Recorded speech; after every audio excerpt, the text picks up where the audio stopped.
What's going on, everyone? Welcome back to another, what will be quite a deflated video, as you can imagine. Before I fully get into my thoughts and everything that went down during the game, I'm just going to play a couple of the highlights from the live watch-along that we've done throughout the game again on the YouTube channel, and thank you all so much to all the subscribers that tuned in to watch that live watch-along. So, if you're interested to hear more about my thoughts on the full game and individual players, then just jump forward a couple of minutes and I'll get into that. Go on.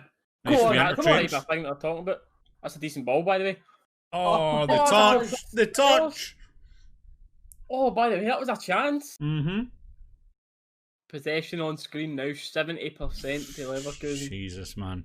I think we knew the game, it was going to go that way, innit? But it was just that we get it in the right times and areas and not give them too much respect. Probably closer to 80% if we never had that spell when we were holding the ball attacking, man. Problem, mate, that is how possession works, mate. Oh, I'm talking about. I'm talking about just 50-50. Oh, simple. Oh, no. There we go. Yeah. No Leverkusen. Another ping over the top. Off a Tav. Centre back's not what we've seen. Changes nothing, no. Exact same, just need to score 3 goals. Mm-hmm.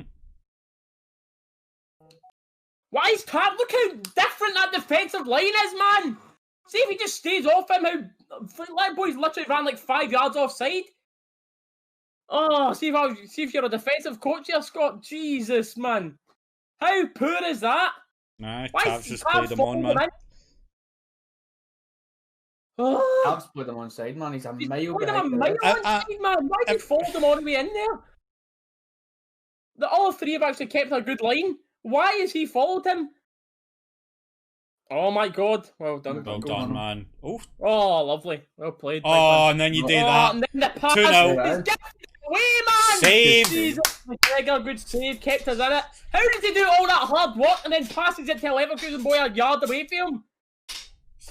Mate, Oh. mate, I'm telling you, Tavern, like... Why is Arfield not on? Why is Arfield not on? If he wants to play in that same formation, why is Arfield not playing where Davis is playing? I mean, even like you said, mate, Jamie on the bench, you know what I mean? He actually likes to make runs going forward. Like, for trying to get 3 goals back, like, I'd take Jamie. Just want a bag of cans and pre-season Rangers back. Half chance here. This ball needs to be going into the box to Borna. Got a free kick. Way too much. Off the line! Off the line! Oh, good ball at the far post. Keeper came out to try and claim it, but he got caught under it. Is that Goldson? I think it was Goldson. Then Leverkusen Look, all the way back. Off the line. All the way back.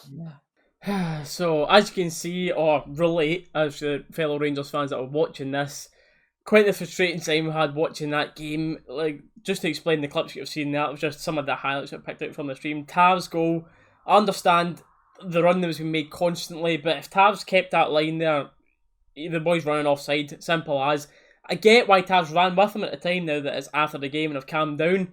If he got there, brilliant, well done, but just a little bit more defensive awareness to just play that man offside. The other three have kept a good line. If Tav is going there, he has to be sure that he's going to go in and beat him there, or just take that easy option and play it offside. Goldson's part about the possession. I actually thought Goldson was solid in defence tonight, but I was just talking about one particular moment where he made a last-ditch tackle, which was really good. Showed good composure to take it round a Leverkusen player, and then he's got an easy pass and gives it away and invites pressure again, which McGregor has luckily bailed us out on. Then, of course, big corner, unlucky. Leverkusen defender with amazing defensive awareness to drop back onto that line and stop what realistically would have been a consolation goal. But anyway, let's get into my further thoughts about the game. Yes, I'm feeling deflated and disappointed about the result tonight. It's just natural when your team's losing because not really anyone gave us a chance to go there. You still had the belief that I still genuinely believed if we played right and everything went in our favour tonight, we could have got this tie overturned, but all odds were against us tonight, and it was just a chance to go there and absolutely throw ourselves at the game. And I just didn't feel that we made it hard enough for Leverkusen. But you've got to raise your hand up and say Leverkusen, of course, a step above what we can compete with, but just I wish I'd seen a little more effort, especially going forward tonight. So talking about the team lineup tonight and Hollander starting at the back, I was quite wary of that because Fridge, has been up for it, he's been getting game time, he's match fit, he's ready. Throwing Hollander in, big risk, but of course Gerard's thinking from training, he's been ready. the big man was solid enough tonight. I thought there was a few chances that got away from him from balls over the top, because I think they really did target his slow pace tonight. But apart from that, I think Goldson especially, the defence was okay tonight. Now the midfield, you had Jack sitting, usual, Aribo playing as a more advanced midfielder role, but you had Davis brought in today, and that I think was a really, really poor decision. I thought it from the start. I just, especially of lately, I just think Davis is past it. Club legend, everything, but I just don't see him getting in a starting 11 anymore. But I think it's proven a point, because he's dropped Kamara.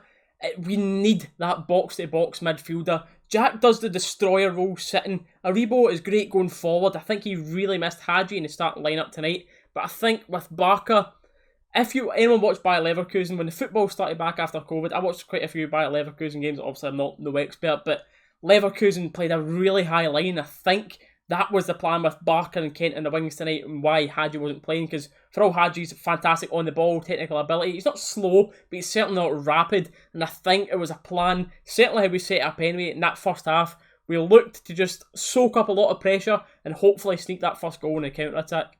But like I was saying, with that midfield, Davis in there, why not play Arfield? Someone with a bit more legs, someone who can go forward, provide goals, score goals, what we've seen Arfield do. And I just didn't understand that Davis sitting off option tonight, unless it was for winning a ball back, which nowadays he really does, and pinging, because for all that you might say he's not got the energy anymore, he's not got the engine, he's certainly got a pass on him. That's still his best attribute, for pinging a ball over the top to one of them wingers to get in behind, but he was just so ineffective tonight. And going up top tonight from Morelos, I've been defending him a lot from recent criticisms we've been getting, because he's been doing link-up playing well, but tonight is actually the first night that, I'm a huge fan of Morelos, and tonight is the first night that even I would admit he didn't 100% look with it tonight. I feel like it's harsh to the player to sit here and criticise them on, when you're playing at opponents that are so good, they naturally make you look worse, but I just don't feel like, again, we gave it 100% tonight. I think the players almost went into this game tonight, certainly not with the no surrender attitude. Ryan Jack again tonight, controversial maybe, but where was he? It was all the midfield tonight just got blown past at times. Like, the possession showed that. Of course, Bayer Leverkusen were so good at retaining possession, moving it side to side, but again, I didn't really see Ryan Jack tonight, and just this midfield role, I think genuinely, now that we've got our strikers in, we need to prioritise this centre mid role, because you've got Doherty, who, for all, I don't think he's had enough game time to prove himself. Gerrard clearly thinks from training that he's not worthy of getting in a team. McCrory doesn't look like he's getting in a team. Zunga has apparently failed his medical. I'm not 100% sure on that, but I'd love to see at least one big box-to-box midfielder that can come in, someone that you know can provide something else going forward, help link things up, someone that's big, athletic, strong, tall, fast, like McCrory, but technically good on the ball. Of course, so disappointed with tonight's result. We have to say congratulations to Gerrard and the players for getting this far in Europe. The run has been absolutely incredible. Some of the teams that we have faced on the way to get to where we've got with our squad budget compared to some of these teams that we are playing against, the players have done an absolute credit to themselves and the fans to get this far in the competition anyway. But anyway, even before tonight's game, we all knew the most important thing was coming up to this Sunday and getting another 3 points in the league, because all us Rangers fans know the most important thing is winning the league this year. But the main thing that matters this year is winning that league, and we're going on to Sunday, where I'm pretty sure Alfredo Morelos, if still at Rangers, will not be starting. I think it'll either be Roof or Itten at start, because I've just listened to Gerrard's post-match interview there, and even he's admitting that he knows Morelos has definitely had his head turned. So if he's thinking that and he's not going 100% to Rangers, then I really feel that's been Morelos' last game for Rangers tonight. That, though, is all I'm going to talk about in tonight's video, and I appreciate everyone that's still stuck to the end of this video. Leave a like if you haven't already, and subscribe for, as we always say, hopefully more happy videos coming in the near future, starting with Sunday. And I also want to thank everyone again who tuned into the watch along. I really appreciate you all coming in and hanging out and chatting about the game together as it's live. But as always, guys, cheers for watching. We'll catch you in the next one.